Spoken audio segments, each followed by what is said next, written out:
Yeah, we are live with David Cay Johnston, and I swear we didn't plan to wear a very similar shirt. But those of you watching on YouTube or wherever will notice that we have a very similar style, a very similar appearance. Good to see you, sir.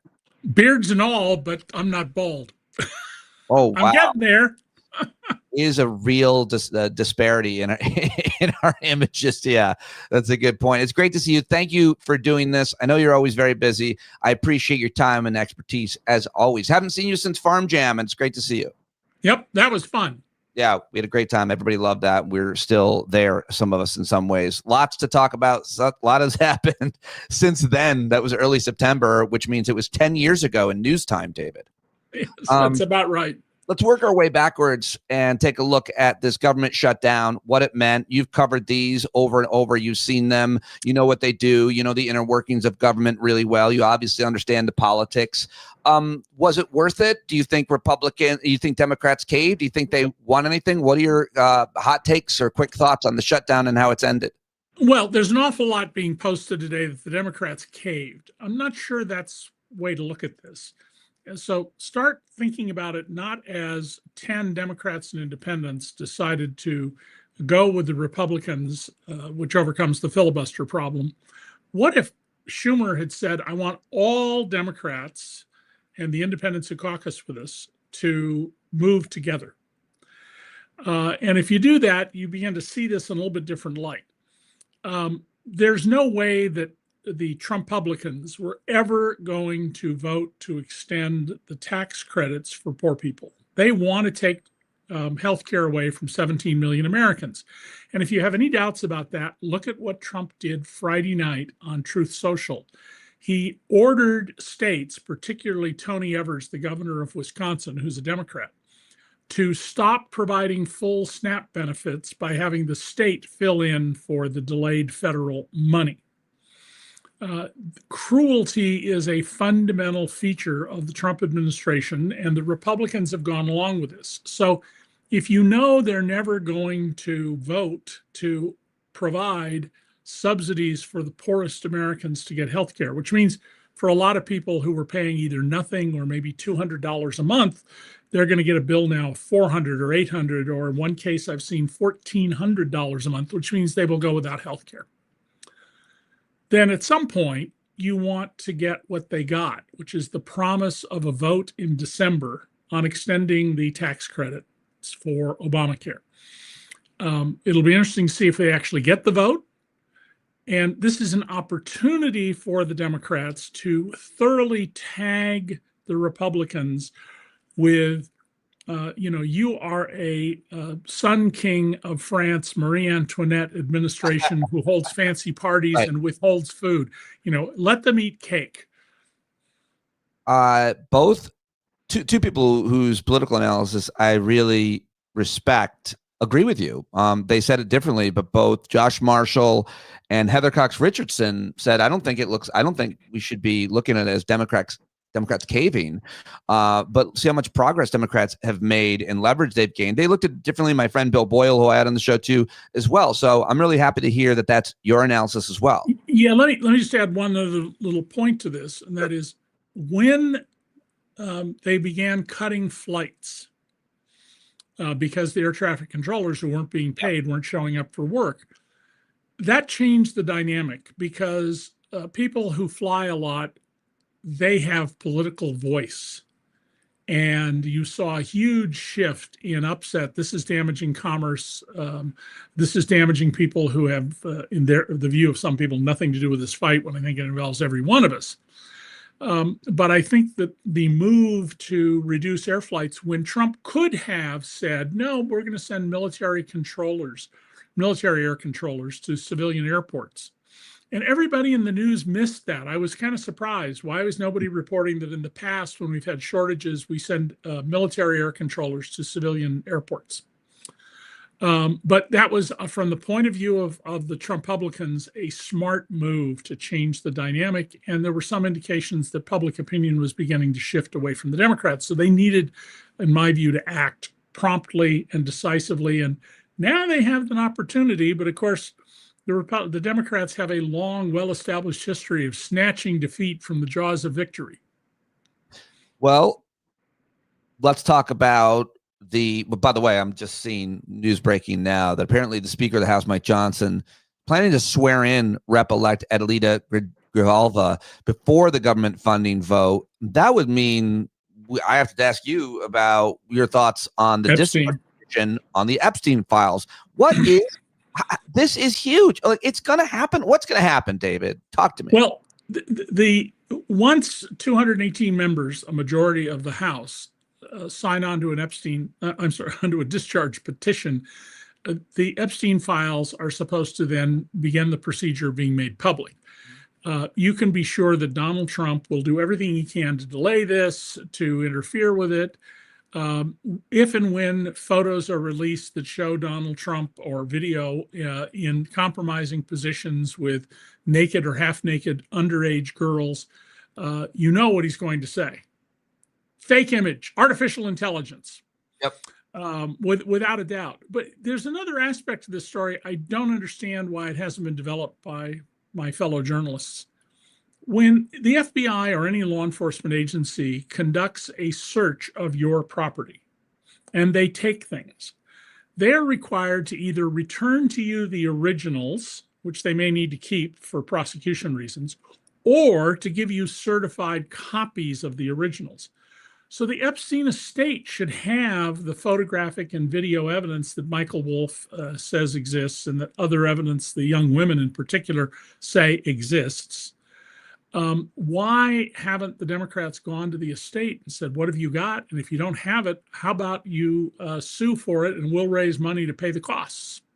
I wonder why. Ultimately, this stuff will come out unless something horrendous happens. I mean, imagine if Pam Bondi decides we're going to just trash all this on the idea that there's no more prosecutable crimes. The statute of limitations is passed. A possibility that she might do. There are two things about the Epstein files that I think a lot about, and how Trump could be implicated, and they are this holdout of bringing in this congresswoman because of the discharge petition. That's on one hand. On the other hand, and we learned more news about it last night, that he moved Ghislaine Maxwell to a more minimum security prison, and now Jimmy Raskin got letters she was writing her family. She's much happier and more comfortable there. Those 2 points directly look to protect the president. Why would he move her? Why? And why aren't we only talking about that, or at least a lot more? She's the second worst person in the Epstein scandal and saga. Yeah, I could actually make the case. I think she's worse because she's a woman and she was procuring these girls. Agreed. But this was done obviously to try and control her. Now, by the way, Donald Trump would be foolish to pardon Ghislaine Maxwell. What would be smart from his point of view would be to give her clemency, to release her from prison. If he pardons her, she no longer has Fifth Amendment protections against self-incrimination. So she can be called to testify before Congress or before a prosecutor's grand jury. And if she refuses to answer or she lies, she can end up right back in prison. But if she only gets clemency, she can continue to claim Fifth Amendment rights against self-incrimination. And let's never forget that Donald Trump, who's taken the Fifth Amendment more than 500 times in several different cases, at 500 times total, Trump always said anybody who takes the Fifth Amendment is obviously guilty. Right. That's not true as a matter of law or philosophy, but since he said it, it's reasonable to hold him to the standard, oh, he must be guilty of being a child rapist. It is begging a lot of questions. It's not too, a lot of dots out there that are very well connected. And we also heard Eric Swalwell, I keep thinking about this too, Congressman Eric Swalwell said a couple weeks ago that 35 more Republicans are going to sign on to this. And what it means is, what I'm hearing, and just get your take on this real quick, Trump's not going to be there forever. And you don't want to be holding the bag to protect a pedophile. And I wonder if you think there's any merit to that opinion. I think that's a real serious problem if you believe we'll get out of this without losing our democracy. I'll also bet that right now, today, one or two or three of the Republicans who've signed on to the discharge petition are coming under the most intense pressure to withdraw so that there'll only be 217 members of Congress and the petition fails. And, we're going to run somebody against you. We're going to ruin your life forever. Yep. We have something on your son-in-law, and we're going to go after him, and now your grandchildren will suffer. You can be sure that both normal arm twisting and serious threats of an extortion type are taking place today. Let me just ask you a couple financial or economic questions. We've talked about the shutdown and obviously the Epstein consequences, that scandal. Just got to ask you real quick. One of the reasons I want to talk to you today, I just wanted to get your reaction live to the idea that has been floated by our commander in thief of a 50-year mortgage. Are you familiar? Did you hear that they put this out? No, I hadn't heard that. Oh, shoot. A 50-year mortgage on what? A home. I'm sorry. Oh, for home. Oh, so homeowners can afford to buy a house. Yes, and then pay for the rest of their life. One of the worst things that's happened to this country is that the 30-year mortgage. You pay far more in interest, even if you have a very low interest rate, than the principal of the house.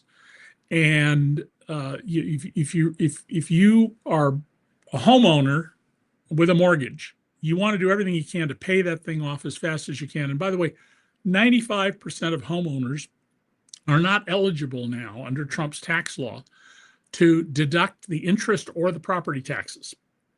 So it's just a debt. All you can do is pay $10 a month extra on your mortgage, do it. It will save you a fortune in the long run.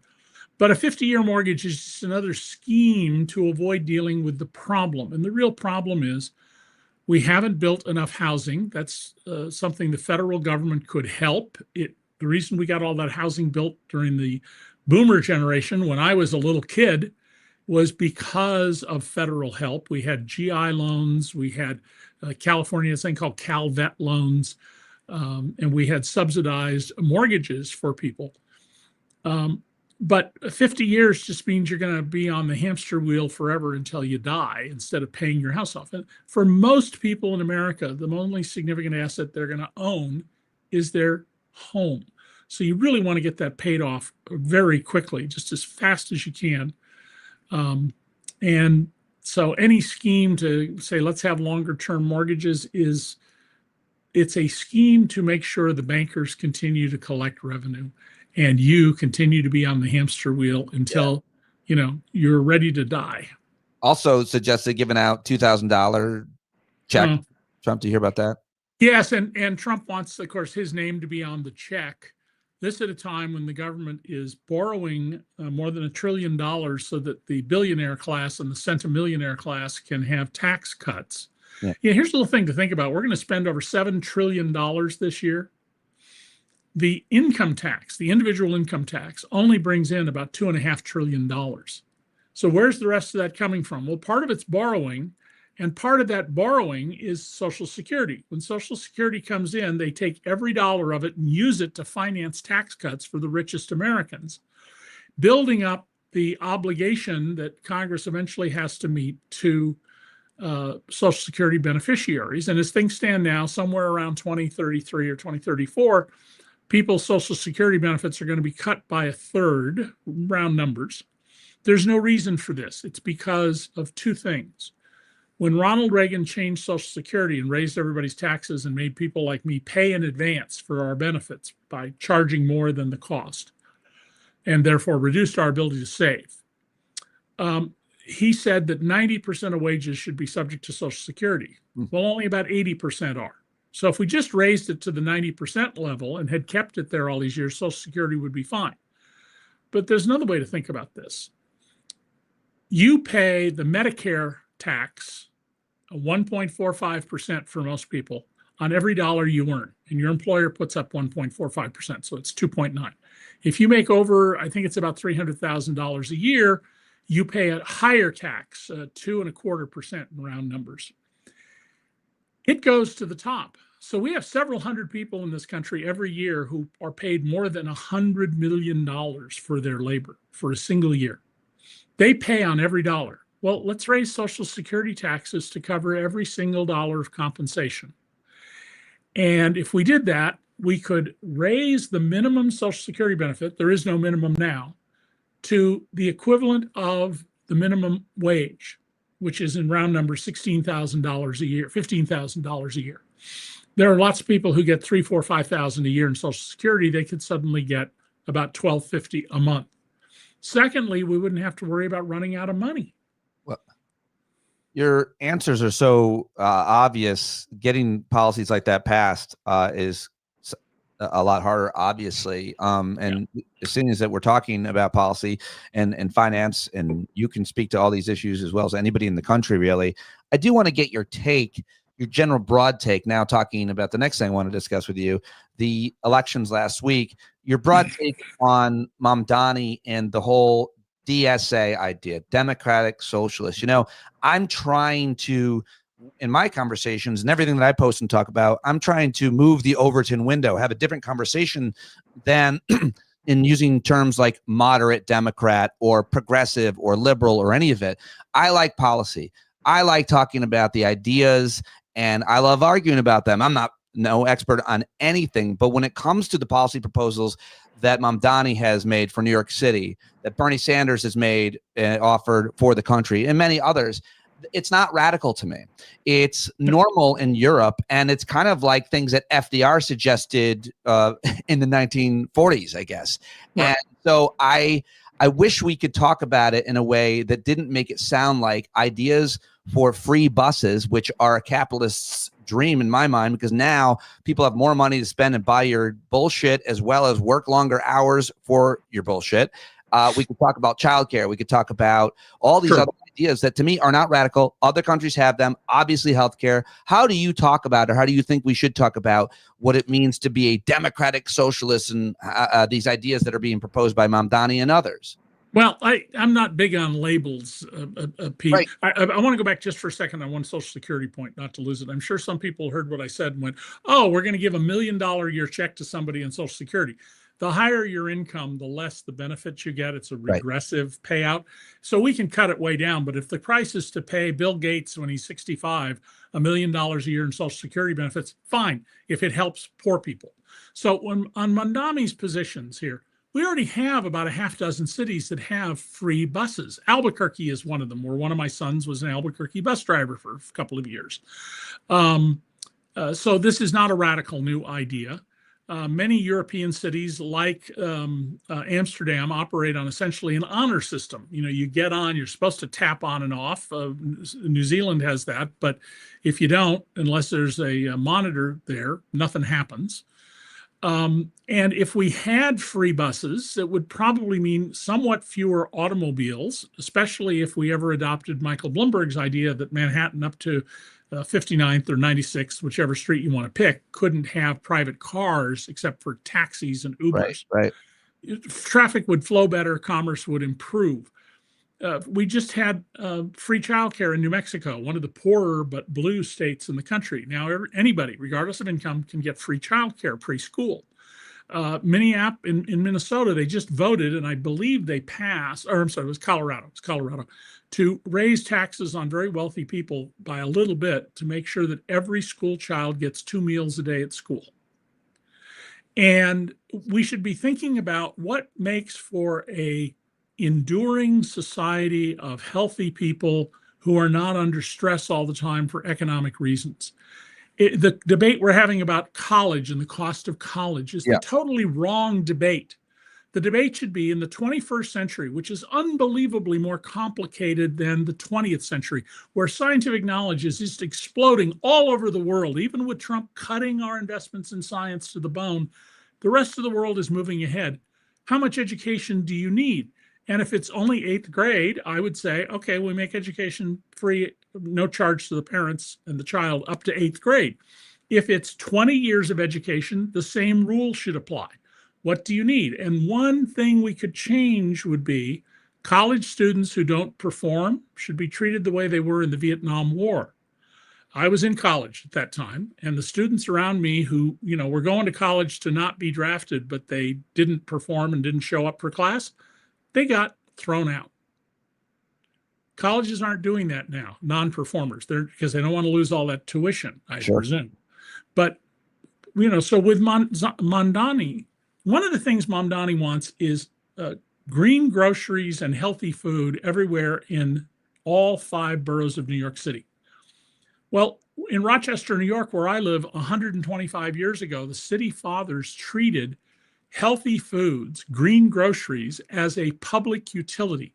And they spent taxpayer money to make sure that every single residence in the city of Rochester, which was the original boom town, was within walking distance, because people didn't have cars in 1900, within walking distance Right. of a green grocer who had healthy food in the middle of winter.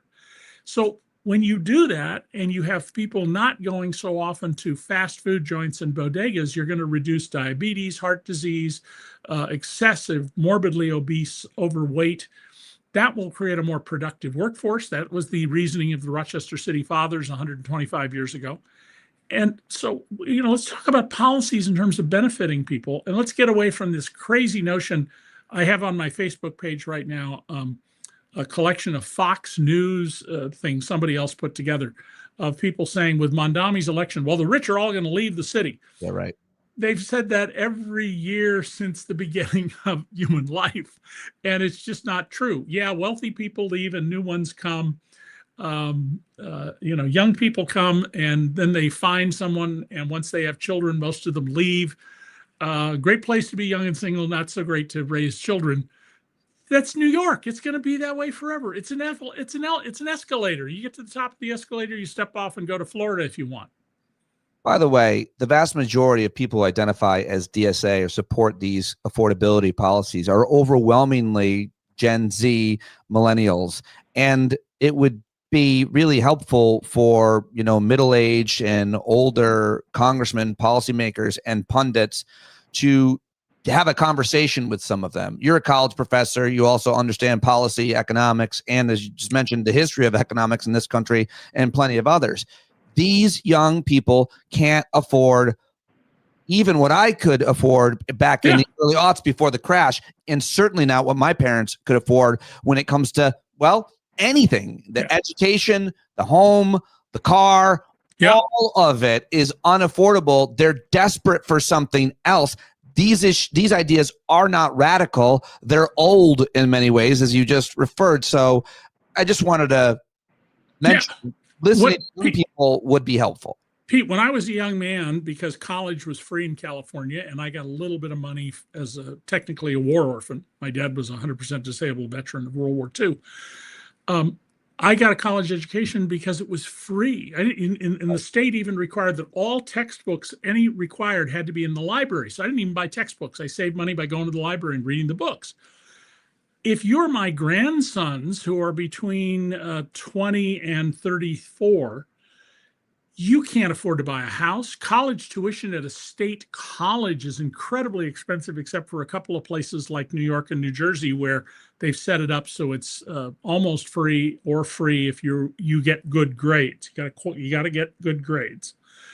You can't afford to buy a house. The house I bought when I was 22 years old with my own money as a newspaper reporter for less than $30,000. That would be about $200,000 today, maybe $2.25. It's now listed on Zillow at $3 million. So we've gotten the economics all messed up here. And if you are a Gen Z, what has your life experience been economically? Well, when I was born, there was 9/11. I didn't know about it, but I've heard about it every day of my life. Right. There's all this militarism that grew out of it. Then we had the collapse of the economy because the George Bush administration stopped enforcing banking laws. And if my parents didn't lose their home when I was in grade school, there are kids all around me who I know that happened to them. And then it looks like things are maybe slowly getting better because by some measures, the 2007 to 10 depression was worse than the Great Depression a century earlier. Yeah, I've heard that analysis. And then comes COVID. And now Donald Trump. I mean, no wonder you're saying, hey, this capitalism thing doesn't work for me. And politicians need to wake up to that fact. With the 3 minutes I've got left with you, talk to me about your reporting, your thoughts that you've shared at DC Report on what's happening at the Pentagon in terms of what journalists have access to, their solidarity there, and also these military strikes, these assassinations of, we don't know who. Yeah. So first on that part, Donald Trump is committing murder. A number of retired military lawyers have all said this. I don't know any competent lawyer who understands the Constitution and military law who would view this as anything but murder. Nothing gives the president the right to kill people, and we have very good reason to believe that at least 2 of the boats they blew up, they were just fishermen. I mean, there was somebody who was saying, well, why were they out fishing at night? Because the fish come up to feed at night on the jellyfish and other things on the surface, because then the predators can't get them, that they would see them in the daytime. They swim deep in the dark, and then in the daytime, and they come to the surface. But even so, you interdict suspected traffickers. Trump said, well, we can't do that. We can't do that because the boats are so fast. The Coast Guard cutters can't catch them. There's a perfect example of how stupid Donald is. You don't need to chase them from behind. You have all this surveillance, drones, satellite images. You just position the Coast Guard cutters so they suddenly are running into you, and you fire 50-millimeter cannon off the bow of the boat to tell them to stop. And if they don't, then you shoot them.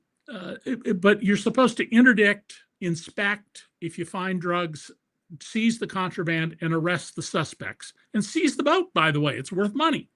It is contraband. So this is just murder, plain and simple. And that's why we saw one general retire from the Air Force. It's pretty clear. He didn't say that, but people around him are saying that. And then on the second issue of the Pentagon, where you had to sign a letter basically saying, we will only report the official version of events and not ask pesky questions. That's an easily solvable problem. You saw all these reporters walk out. Even Fox and the Wall Street Journal walked out of the Pentagon. The motto of DC Report, the news service David Crook and I started almost 9 years ago now, is covering what politicians do, not just what they say. We will get better coverage of the Pentagon if those reporters now, no longer in the building, start looking at audits, contracts, litigation, congressional research. We'll get much better coverage of the Pentagon. You do not need to be there for everything. And for the official version of events, it's readily available to us. They put out there what they want you to know. We need to be saying to journalists, you got to act on your own repertorial authority. If all you know how to do is take a bunch of facts and organize them into a story that makes sense to people, and you have no knowledge or appreciation of the underlying structure, the law, the economics, you can't do that. Well, guess what, news organizations? There are plenty of journalists who need work. The fastest disappearing white-collar job in this century in America is journalist. So find people who know how the system works or can learn how it works, can act on their own repertorial authority, and tell them, go dig in the public record for the big stories that are just lying in the open, waiting to be found. There you go. Great lesson. Great spot to end. David Cay Johnston, a great man. Always appreciate your time, sir. Thank you very, very much for joining us. Always like being on with you, Pete. You take care. Bye-bye. There he goes. David Cay Johnston, everybody. We're wearing the same shirt. It really was wonderful. And God, talking to him is awesome. I always learn so much. Get all of his books. Go buy all of his books. He also wrote books about Trump. He covered him in New York City. Pulitzer Prize winning reporter, covered tax policy for the New York Times, and a friend, definitely a friend of mine. Thanks to everybody who is watching live. Really appreciate it.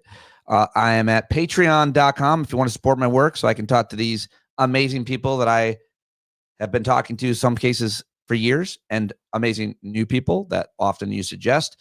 Patreon.com/Pete Dominick.